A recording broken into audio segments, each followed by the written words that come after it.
Well, thanks very much for having me here and for having this nice conference, although the weather is...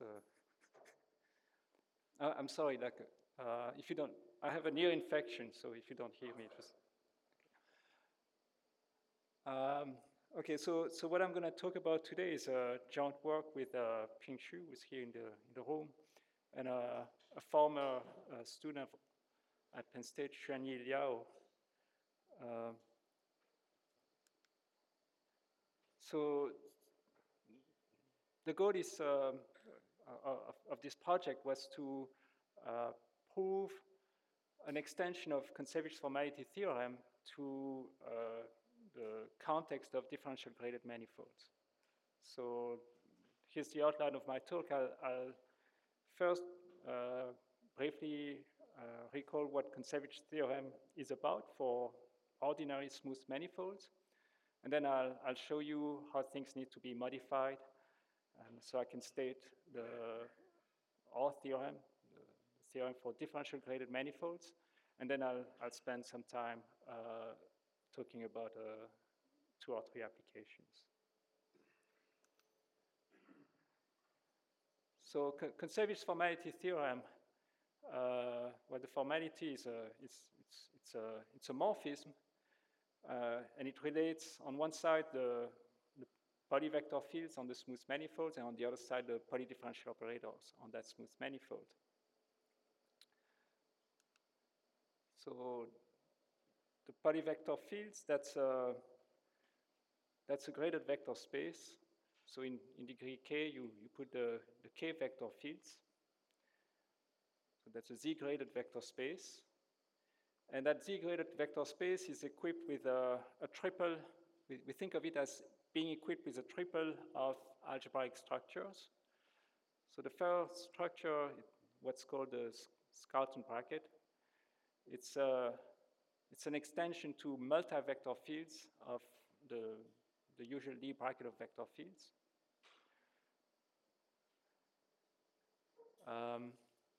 Then we think of this graded vector space, z-graded vector space of multi-vector fields as a coaching complex in a trivial way. So we endow it with the 0 differential. And then finally, we have an associative multiplication, which is just the ordinary wedge product of multi-vector fields. And the z-graded vector space of polyvector fields on the smooth manifold M, together with the 0 differential and the Schouten bracket, that's a differential graded B algebra. And one can check that the Schouten bracket and the wedge product are compatible in the sense that what you expect. And so endowed with both this D bracket and this associative multiplication, the wedge product, the space of polyvector fields becomes a Gersten-Haber algebra. Right? And since the differential that we put on T poly is trivial, talking about T poly or talking about the cohomology of T poly is the same. Right? So you can think of this Gersten-Haber algebra structure living on the cohomology level. Okay. On the other side, we have the space D poly of multi-differential operators on the smooth manifold M. So what is a multi-differential operator? Well, it's essentially it's a black box. You feed it a number of functions, let's say k functions, and then the black box spits out one function. Right? So it's a several to one operation. And this black box, the inside of the black box is this. What you do is to each of the input functions, you apply some differential operator. Right? then you, right, so that explains the differential, right? But then now you're left with still k functions. So what you want to do is you want to multiply those k functions, right, to get down to a single function. And actually you need to allow for a sum of such things, right? So a polydifferential operator is a sum of essentially differential operators that you apply to each one of the input functions and then you multiply, right? Okay. So if you have in mind this idea for a differential operator, then it's not difficult to see that right, you can identify the space dk poly of k differential operators, so multi-differential operator with k input functions. You can identify that to the k-fold tensor product of the algebra dm of differential operators, right? So one input, one output, over the ring R of functions on the manifold M. Okay. So in degree 0, what you would put is just, right, in degree 0, a zero differential operator would be a black box with no input and just one output, so just a function. Right? Okay. Among those multi-differential operators, there's one which is kind of a fake, right? It's a multi-operator, but not really differential. It's just the multiplication operator M, right? Okay, and so this gives you a z-graded vector space. And again, this z-graded vector space you can equip it with 3 pieces of algebraic laws, right? The first thing you can do is what's called the Gersten-Haber bracket. So it's kind of a generalization of the notion of commutator of differential operators, right? So essentially, if you have 2 such black boxes, let's call them P1 and P2.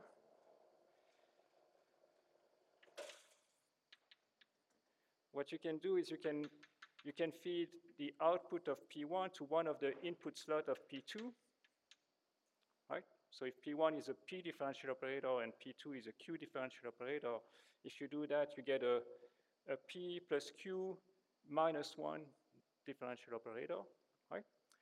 And well, so you can feed the output of P1 into any of the input slot of P2, and you can also do, right, you can do the reverse. You can feed the output of P2 to one of the input slots of P1, right? And then you can sum over all possible ways of doing that, and then there are some nasty signs, right? And then you take the difference, and that's basically your generalized notion of commutator of P1 and P2. So that's this Gersten-Haber bracket of P1 and P2. Okay. So that's the Gersten-Haber bracket. And you can play this game. You can play this game where one of the 2 operators is this multiplication operator. So that's going to take a k differential operator, right? And if you do this game of feeding the output of P into one of the 2 input slots of M, and then taking the difference with, right?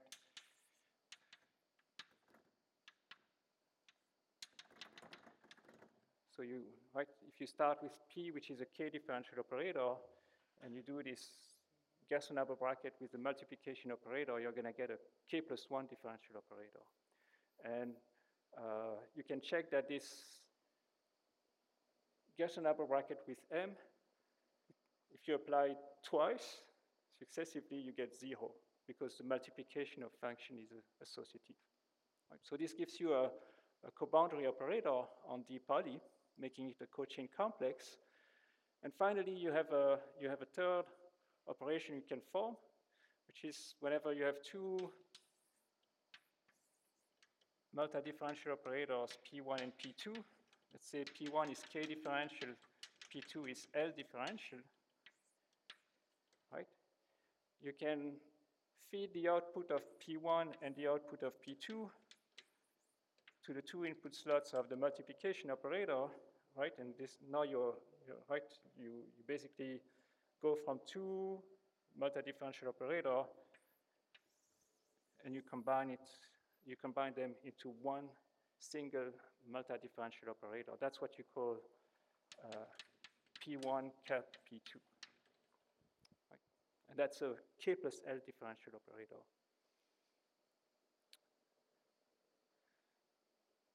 And yeah, this cup product, that's an associative operation. Okay. So d poly together with the Gersten-Haber bracket and this operation Gersten-Haber bracket with multiplication, Gersten-Haber bracket with the multiplication operator, that's what's called the Harshil coboundary operator. So d poly with the Gersten-Haber bracket and the Harshil coboundary operator, that forms a differential graded D algebra. However, this time, the Lie bracket, the Gersten-Haber bracket, and the associative multiplication, the cup product, they are not compatible. At least they are not compatible at the cochain level. If you can check that, right? One checks that those two operations they descend to the Harshil cohomology level, and at the cohomology level they become compatible in the sense that you expect. So again, at the cohomology level, we get a Gersten-Haber algebra structure. Okay. Now those two DGLAs, T poly and D poly, there is an obvious map from T poly to D poly. So if you just think of T poly 1 and D poly 1, right? T poly 1, that's just the vector fields on your manifolds, and D poly 1, that's just the differential operators on M. And obviously, a vector field being a derivation of the algebra of functions, that's a differential operator of order 1, right? So you have an obvious inclusion map. And basically the HKR map is just you extend that obvious map to the multi-vector fields, right? And so the way you do it is using this formula here, right? For this map to be well defined, right? Since multi-vector fields are skew symmetric, you need to get something skew symmetric on the other side. So that's why you have this alternating sum. Okay. And well, one checks that the HKR map is actually a chain map. However, it's not a morphism of DGLAs. It does not respect the Lie brackets. But if you descend to the cohomology level, right, the map induced by HKR on cohomology, that map is an isomorphism of Gersten-Haber algebras. Okay. So Kontsevich's formality theorem is basically a way to kind of repairs this defect of the HKR map. Right? So the idea is to look at T poly and D poly not as DGLAs, but as instances of a more general algebraic notion, this notion of L infinity algebras. Right? T poly and D poly, they are L infinity algebras. And what Kontsevich and Tamarkin independently did was to construct an L infinity quasi-isomorphism from T poly to D poly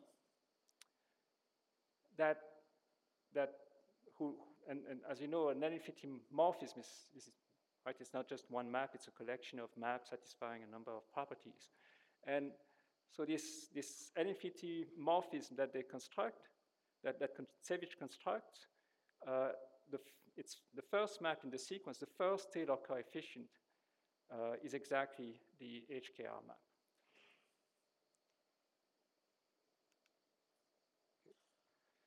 And Kontsevich used his formality theorem to prove the existence of deformation quantizations of Poisson manifolds. He showed that every Poisson manifold admits a star product.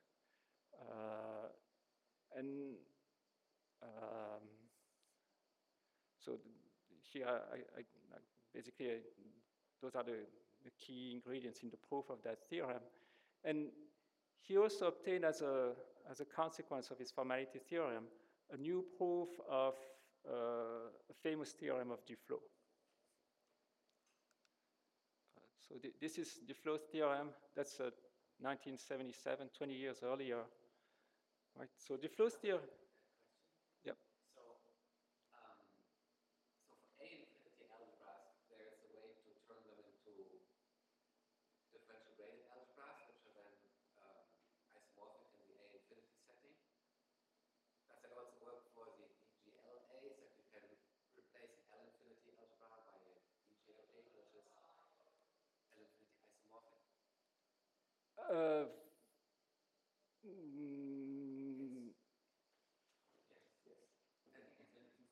It's easy. It's the same construction. This is the Kosovo. It's completely straightforward. And then maybe there's like a different version of this symmetrization map which works on the BGLA level. That doesn't change. Okay. It's just rearranges the companies pretty fast.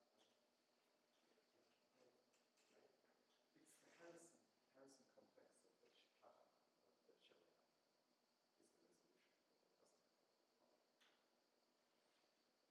that doesn't. Okay.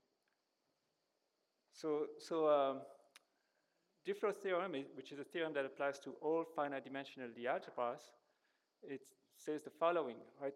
When you have a G, your Lie algebra, you can form the symmetric tensor algebra over G, and you can also form the universal enveloping algebra over G.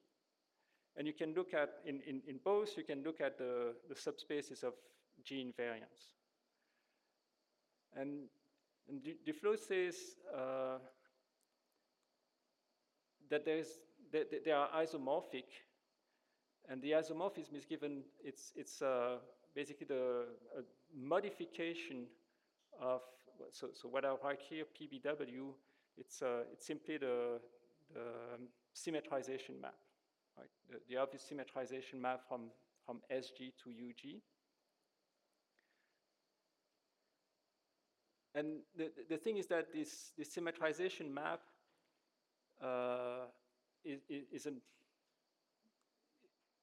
identifies the associative, does not identify the associative algebra structures, right? Because, well, usually here you've got something which is commutative, while on the other side you don't, right? But if there's a way to correct this symmetrization map so that you obtain an identification that of associative algebra. So the correction is the square root of this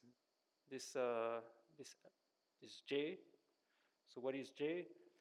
J is a function on the Lie algebra, and this function is defined in this way. So given an element in the Lie algebra, what you do is you look at ADX, right? That's an endomorphism of the Lie algebra, and you feed this endomorphism of the Lie algebra into the function 1 minus exponential of minus z divided by z, right? So you still get an endomorphism of the Lie algebra, and then you compute the determinant of that endomorphism. You get a number, right? Now, everything here is very nice, right? This function 1 minus exponential minus z divided by z, it's super nice, right? It's analytic everywhere. So it's actually just a power series, determinant, right? It's polynomial. So you can think of J as a power series on G, and actually it's an invariant power series on G, right? And once you see J in this way, then you understand how you can make it act on the symmetric algebra of G.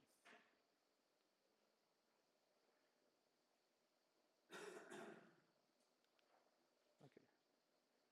So much for the classical things. So now I'll move on to the differential graded manifolds.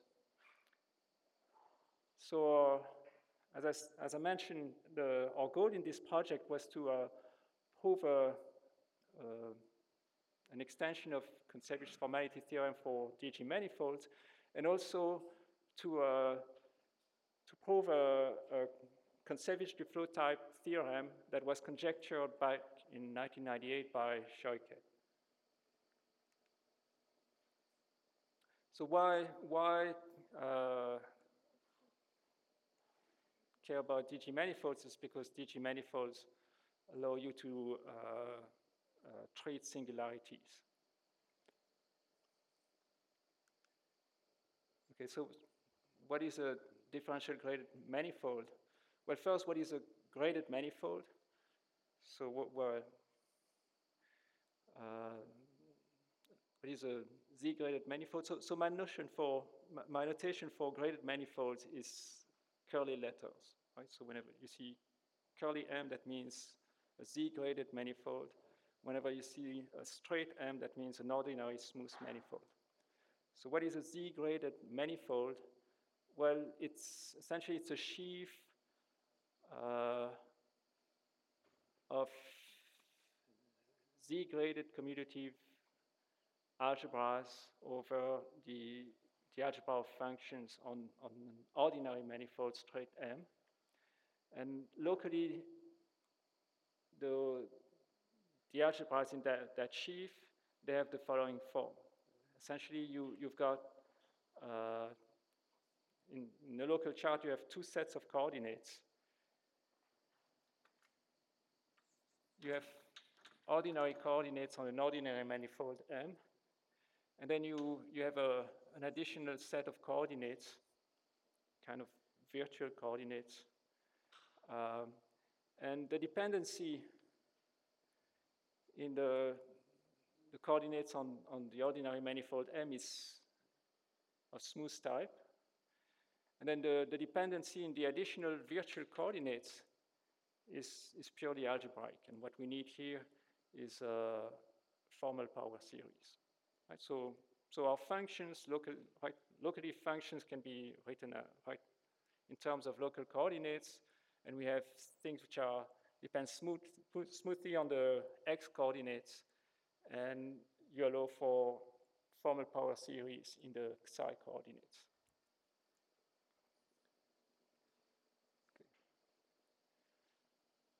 Okay. We say that a Z-graded manifold is finite dimensional if you have finitely many coordinates of each type. So what is a DG manifold? Well, it's a Z-graded manifold endowed with what's called a homological vector field. So what is a homological vector field? Well, a vector field on curly M, right? That would just be a derivation of that sheaf of algebras of the type I just mentioned. And since now oh yeah, that's something important that I forgot to mention. The coordinates have a degree attached to them. So the coordinates on the ordinary manifold, they all have degree 0, right? But then the xi's, each xi has a degree attached to it. And the thing is, right, whenever two xi's, they are allowed to commute, but then there's a sign that you need to introduce, and it's -1 power the product of the degrees of the two things that you commute. That's the rule. So because the functions, right, because the coordinates have a degree, then all functions have a degree, and then anything that you build out of functions, in particular derivations of functions, that also has a degree. So you can talk about the degree of a vector field, and a homological vector field is a vector field of degree 1. So it's a derivation such that the output has degree 1 more than the input. And what we want is, we want this homological vector field to commute with itself. And commuting with itself, since Q is graded, right, when you write the commutator of Q, actually you write what used to be a minus sign becomes a plus, so really bracket of Q with Q is twice Q squared. So essentially, right, requiring that Q commutes with itself basically amounts to saying that Q is a cohomology operator. So do you allow additional coordinates in degree 0 beyond the coordinates on the manifold M? Yes. Power series? Yes, so yes. You have some smooth coordinates in degree 0 and some power series coordinates in degree 0. Yeah. No restriction. Okay, so here are a few examples of such DG manifolds. So for instance, take any Lie algebra, then you can form what's known as G shifted by 1. So what is G shifted by 1? This is the DG manifold whose algebra of functions is simply the exterior algebra of the dual of G. And here what plays the role of the homological vector field is simply the Chevalier-Allenberg differential. Any smooth manifold gives you a DG manifold in a standard way. What you do is you look at the tangent bundle to M, and again you do this kind of shift by 1. So you get like this Z-graded manifold T M shifted by 1. This is the Z-graded manifold whose algebra of functions is just the algebra of differential forms on M. And here what plays the role of the homological vector field is the theorem derivative. And then you can perform, like, you can do like variations on that second example, right? Instead of looking at forms on the whole manifolds, right? You can pick a foliation and you can do things leafwise. So given any regular foliation on the manifold, you can look at TF shifted by 1, right? So the algebra of functions here would be the leafwise differential forms on M, and then the homological vector field would just be the leafwise theorem differential. And once you have this idea in mind, then you can apply that to the context of complex geometry. Right? Given a complex manifold, you can think of the T01 tangent bundle on it as some form of complex distribution, and you can play this trick of doing the shift by 1, right? And then you get a Z-graded manifold. Here the algebra of functions would be the forms of type 0 something. And the homological vector field would be the Dalbo operator. Here's another class of examples. Any L-infinity algebra, even curved L-infinity algebra, can be interpreted as a DG manifold. So like a short way of describing an L-infinity algebra is this, right? So an L-infinity algebra structure on a Z-graded vector space G is simply a co-derivation Q of degree +1 of the symmetric tensor coalgebra S of G1. And satisfying q square equals 0. And the way you can relate this like kind of very succinct description of an N-infinity algebra to the more well-known description in terms of this sequence of multi-bracket is just this diagram, right? If you have your co-derivation, you can identify S of G1 to the exterior algebra of G by this thing which is known as décalage isomorphism, right? And then you obtain the multi-bracket in the following way. You inject the homogeneous component of degree k into the exterior algebra. You compose with the co-derivation Q, and then you project onto the homogeneous component of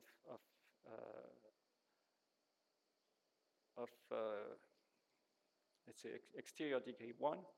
And this is how you recover the kth multi-bracket in your N-infinity algebra. So if you have if you understand an N-infinity algebra in this way, in terms of this co-derivation of that co-algebra, then what you can do is you can dualize the picture.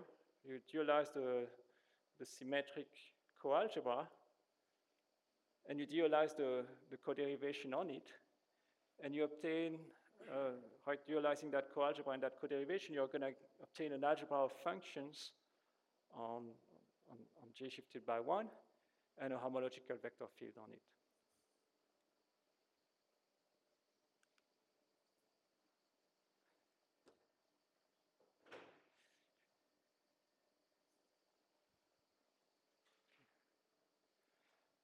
Okay. So back to this Palmer extending the Kontsevich formality theorem to DG manifolds. So now that we know what is a DG manifold, we need to make sense of what are polyvector fields and polydifferential operators on such an object. So the correct way to define the polyvector fields and the polydifferential operators is this. So what you need to do is you need to start from vector fields, and then you need to do well, the vector fields now are graded because the manifold curly M is graded, right? So what you need to do is you need to shift the grading on that, right? And the reason for that is that essentially you want to, so it's, right, if you think of an ordinary vector field on an ordinary manifold, right, that would have degree 0, right? But in the classical T-poly, this is placed in degree 1, right? So essentially that's what I'm doing here. I start with the vector fields on M, right? And what's in degree 0 there ought to be in degree 1, so I need to shift. And then I do the symmetric algebra, right? So that corresponds to doing taking the exterior algebra in the classical picture, right? And then I take the direct sum, right, to allow for polyvector fields of, right, where I wedge a number of vector fields. Say it again. These are the function on the function shifted by 1.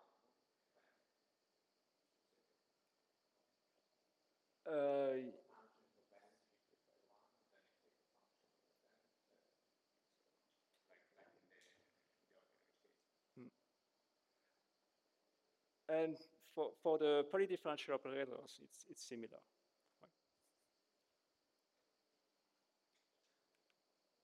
Okay. The graded commutator and the graded derivations of R.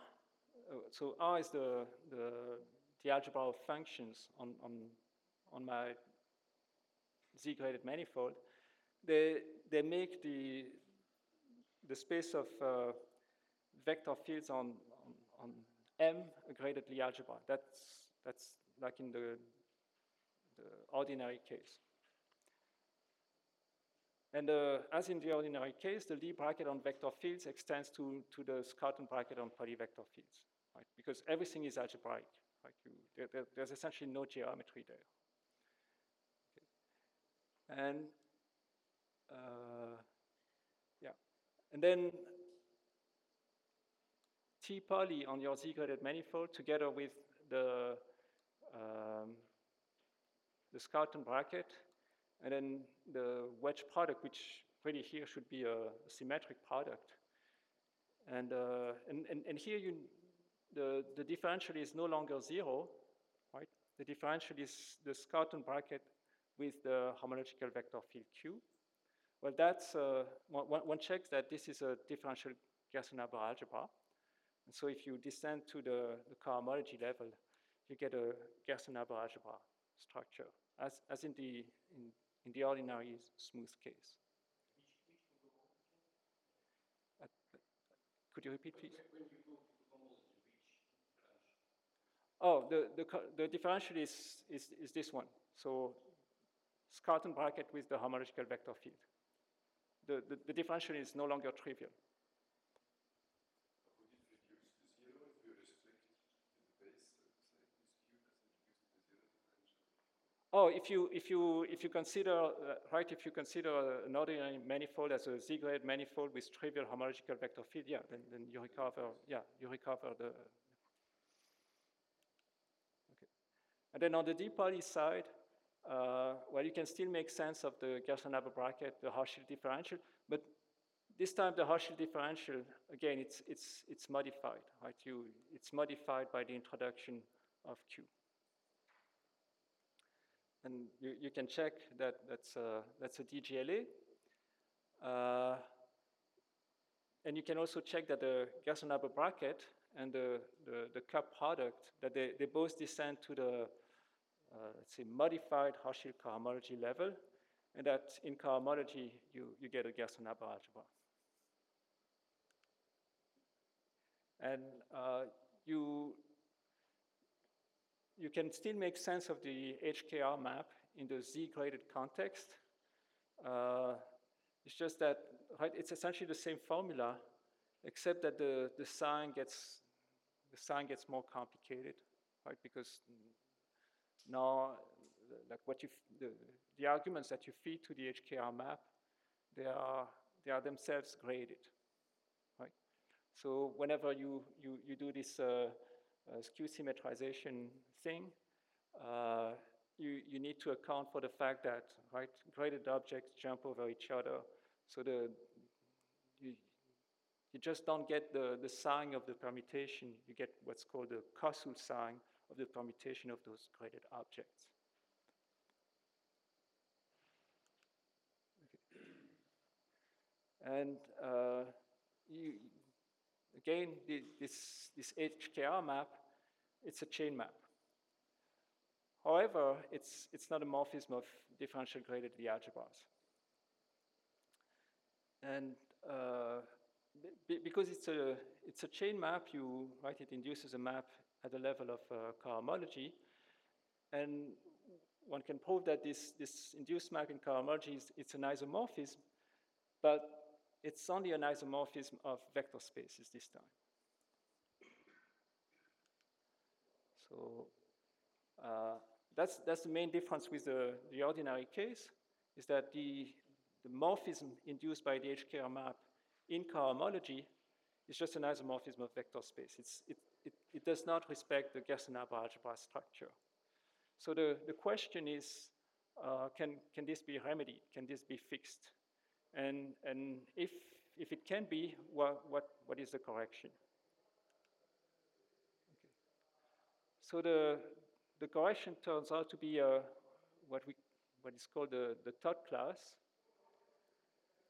And before I can tell you what the Todd class is, I need to tell you what the Atiyah class of a DG manifold is. So to define the Atiyah class, you need to make a choice. So you need to choose a torsion-free affine connection on your graded manifold. Let's call it nabla. And then from nabla, you get what we call AT nabla. So essentially, it's defined this way. It's essentially just the Lie derivative of the connection nabla, of the covariant derivative nabla, with respect to the homological vector field Q. Okay.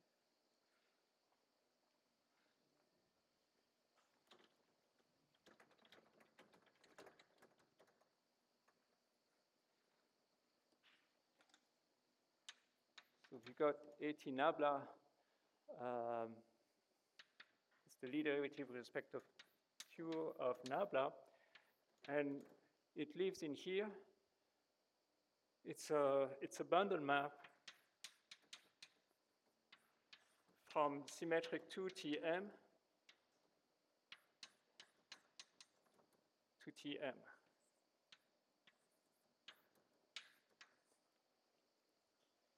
And so this guy, it's constructed from M. M is Z-graded. So this guy itself is a Z-graded vector space. Right? So this is some Z-graded vector space C. And AT nabla, it is of degree 1, right? Because nabla is a map of degree 0. Q has degree 1, so this has degree 1. Right? So this is actually in the degree 1 part of that complex. It's in C1. Right? So if you look at that complex, right?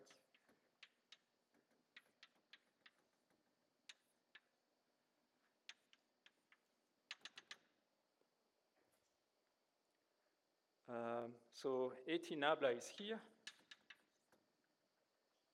And it looks like it's this one chain, this one cochain is a one coboundary, but it's not. It's not, right? Even though it looks like it's a one coboundary, it's not, because nabla is not a tensor, right? Nabla is covariant derivative is not infinitely linear in second argument, so nabla is actually not in here.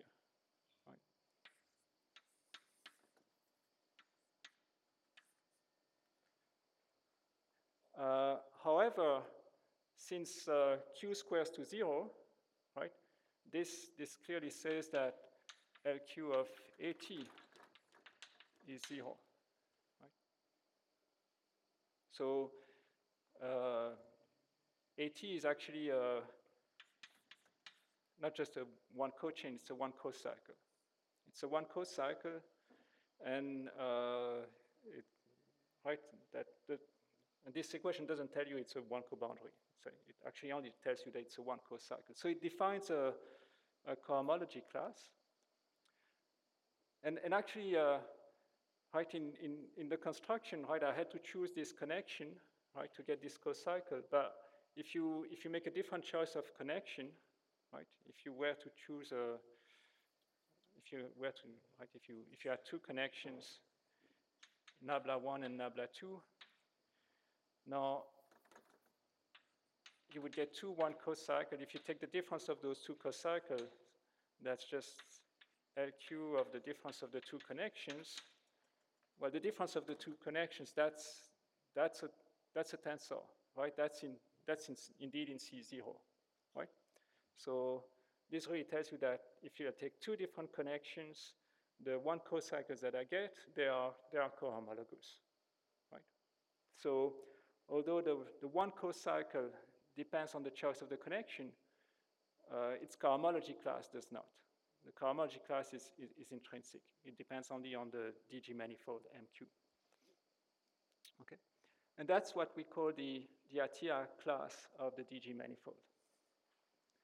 And well, one can give a very simple geometric interpretation of this Atiyah class. It's the obstruction to the existence of a connection on M that is compatible with the homological vector field. Okay. So here's one example. If you consider the DG manifold G1 arising from a Lie algebra, right? In that case, the tangent bundle to the DG manifold can be identified to the product of G shifted by 1 with itself. And using that identification, you can identify the cohomology group in which the Atiyah class lives to this Chevalier-Allenberg cohomology group of the Lie algebra. Right? So in fact, the Atiyah class corresponds to an element in the invariant subspace of wedge 2G star tensor G. And the element in there to which the Atiyah class corresponds is exactly the Lie bracket of the Lie algebra, right? The Lie bracket of the Lie algebra that lives in there. Okay. So now that we know about the Diatia class, I can tell you about the third class. So what is the third class of a DG manifold?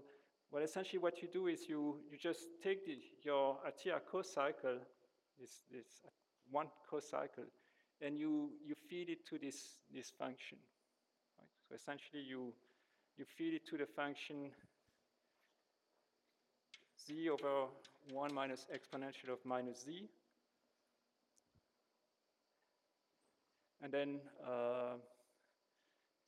right, so essentially when you do that, right, the Atia cocycle, right, there's two parts, right, there's something which is like a form, a tensor, and then the morphism of the tangent bundle, right? So when I feed it to that function, I need to understand products as wedge of forms, wedge for the first form part, and here composition of the endomorphism, right? So essentially I'm going to get some higher degree form, tensor, some endomorphism, and I want to get rid of the endomorphism part, so I compute the determinant. And since everything is graded here, I need the z-graded version of the determinant, the Berezinian. Okay? And so once you do that, what you get at the end is an element in here in the direct product of those cohomology groups, right? And only the form part survived, the endomorphism disappeared.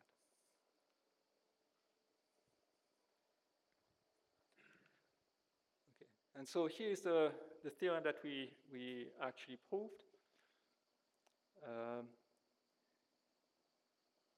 For any finite dimensional DG manifold MQ, once you give yourself a torsion-free affine connection nabla on M, you can always do that, right? You can always, such connections always exist, and because of this, right, you have partitions of unity essentially. So given a choice of torsion-free affine connection, there exists one can construct an L-infinity quasi-isomorphism between these two DGLAs, the DGLA of polyvector fields on the Z-graded manifold M, on the DG manifold M, and the DGLA of polydifferential operators on that DG manifold. And the first Taylor coefficient of this infinite quasi-isomorphism, one can show that it is the composition of the HKR map and a correction. And this correction is exactly the square root of the third cocycle. And then if you look at the induced map at the cohomology level, this induced map turns out to be an isomorphism. It turns out to identify the associative algebra structures on T poly and D poly. So the construction depends on the choice of connection, but the choice of the connection is not essential, actually. One can show that, right? So probably someone has covered this already, but this square root of totals appears in the brain actions. I'm sorry, like I don't understand what you say. The square root of tau also appears in the brain actions. Can you comment on that? No, I have no idea about that. Because I can comment on this. It's not actually square root of tau. It's gamma plus, which is so or many in the context of Calabi-Yau, I think it's people upgraded this or really wrong, or I think it's a gamma plus in there. So for many years, people have used the square root of tau, for example, in a study of stability.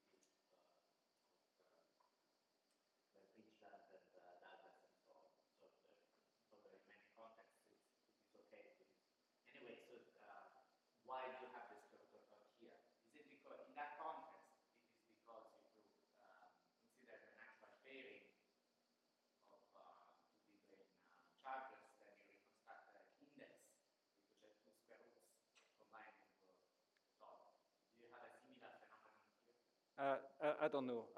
I'm not knowledgeable about.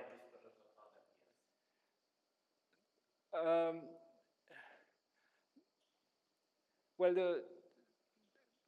the reason why the square root of tau appears is, well, maybe I can comment on that at the end. No, maybe I can do it right now.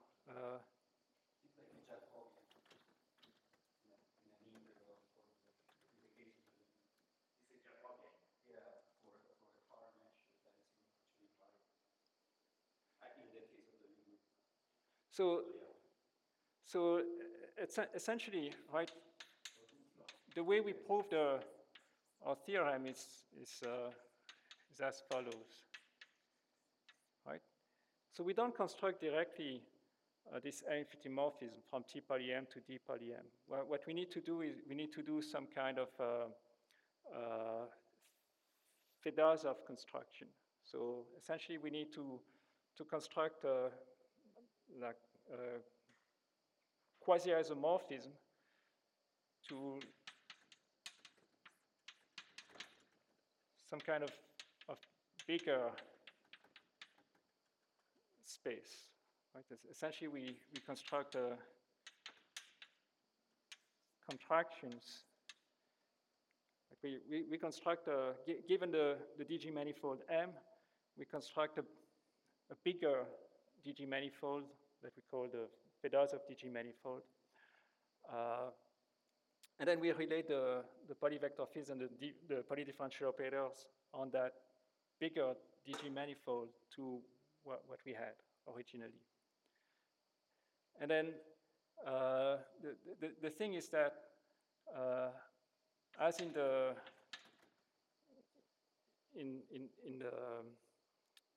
usual Fedosov construction, the purpose of doing that is that the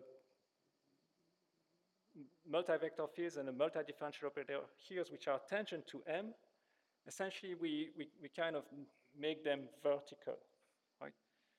In fact, here what we have is not just a manifold, we have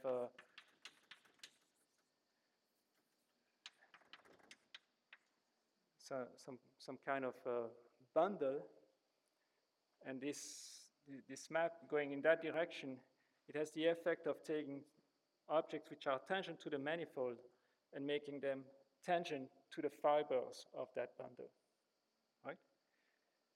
And then what we do is we use a Kontsevich formality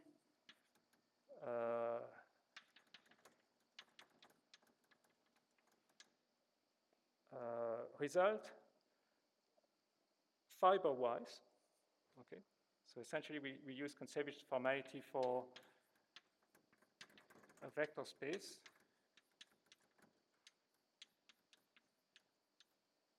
On each fiber. And we don't use directly Kontsevich formality morphism. What we need to do, we need to take Kontsevich formality morphism and we need to twist it by a Moer-Cartan element. And this Moer-Cartan element essentially comes from the homological vector field. Right? We need to take the homological vector field. We need to kind of lift it here, right? And then we basically take this Kontsevich formality morphism fiber-wise, and we twist it by this Moer-Cartan element. And basically, when you do this twist, that's where you see the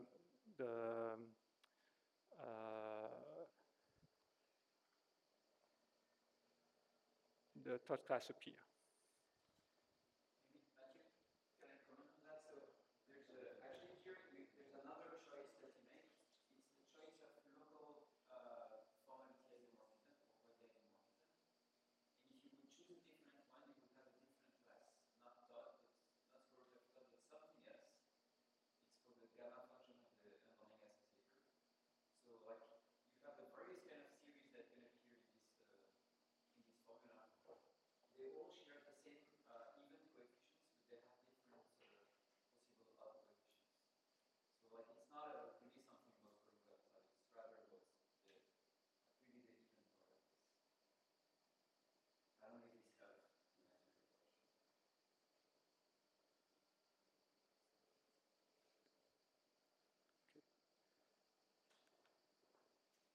Okay.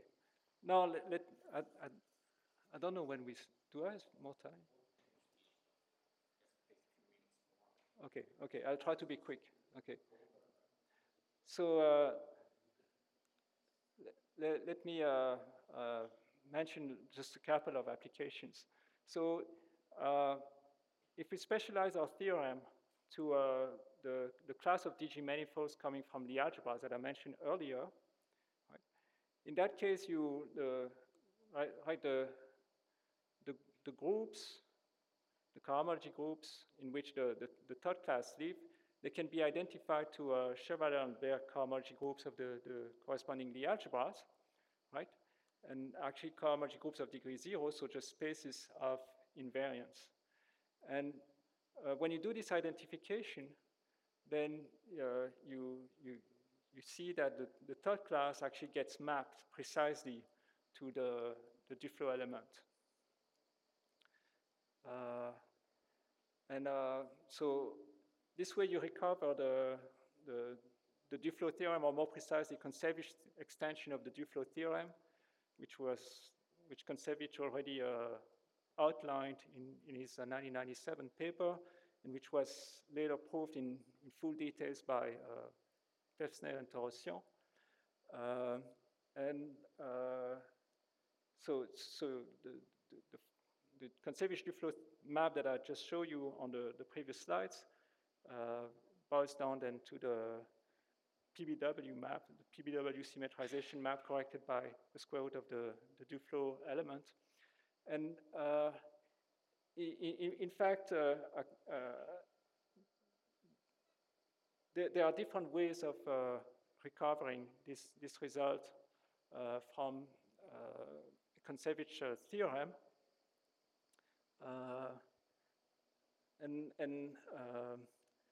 So the way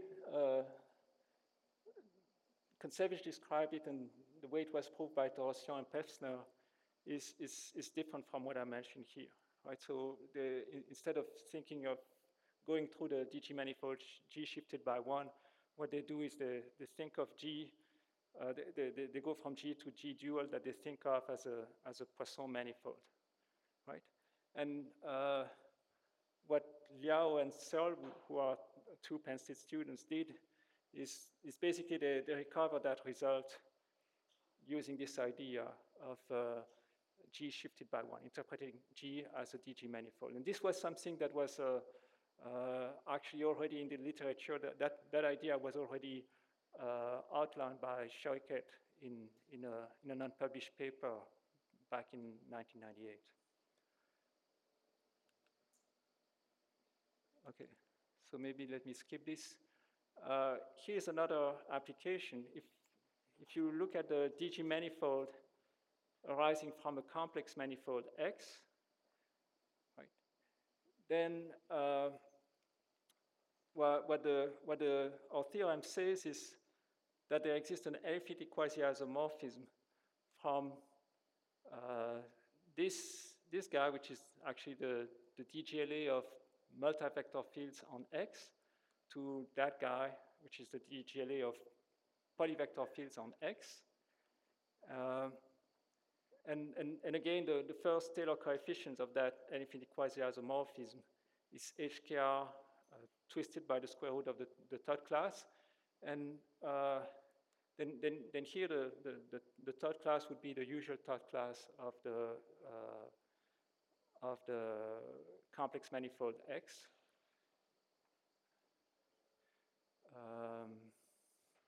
Yeah, and then when you pass to cohomology, the isomorphism that you get is something that was already known. It's already described in Kontsevich's paper in 1997, and the details were worked out in full details by Damien and Michel Vandenberg. Basically, Chen, Chang, and Xu recovered that same result directly from our theorem for DG manifolds. Yeah, and I'm sorry, like I traveled light from Paris, so I got rid of my computer and I figured out too late that I did not change the last slide.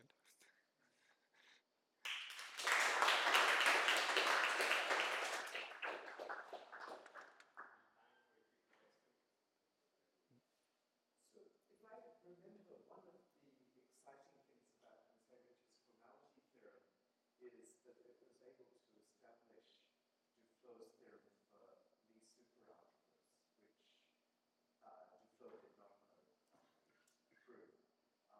I'm wondering if you have thought about differential graded supermanifolds instead of differential graded manifolds.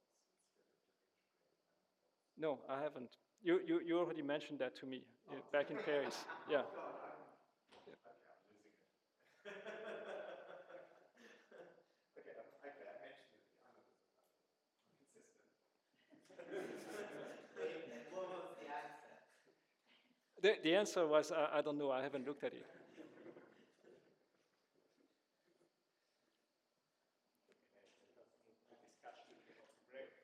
So Ezra, I looked at your other question in Paris, right? Why when I do the twist here by the Moire-Cartan element, why actually those maps are well defined? Why the sum, the series actually converges? And the reason the series converges is that actually the series is a finite sum, right? At some point you just look at the degrees, and for degree reasons, only finitely many of the terms can be non-zero. Differential graded supermanifold mark That I don't know, right?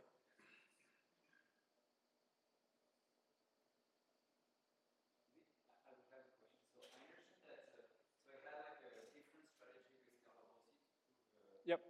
Same kind of results, like in more specific context. And like the kind of globalization method we use, the local formality we had to use was already like a greater teaching one. It seems to me that what you're using here is that the local formality you mean just the honest local formality for RD and not for like graded things. No. Actually, it's for graded, already graded, but it's kind of automatic. Like this is like Cataneo and Felder already figured that out. So it was already there in the literature. Yeah. discuss consequences in homology, but what about modern Cartan elements? The setting is very general, so this PGA algebras with their modern Cartan elements, they encode some interesting geometry. Yeah. Well, that's a very natural thing to look at, but we haven't looked at it yet. Yeah. Okay, so let us thank you.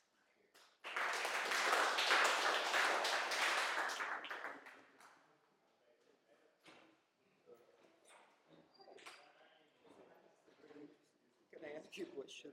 Sure. I had for many years, but now I think can be formulated with your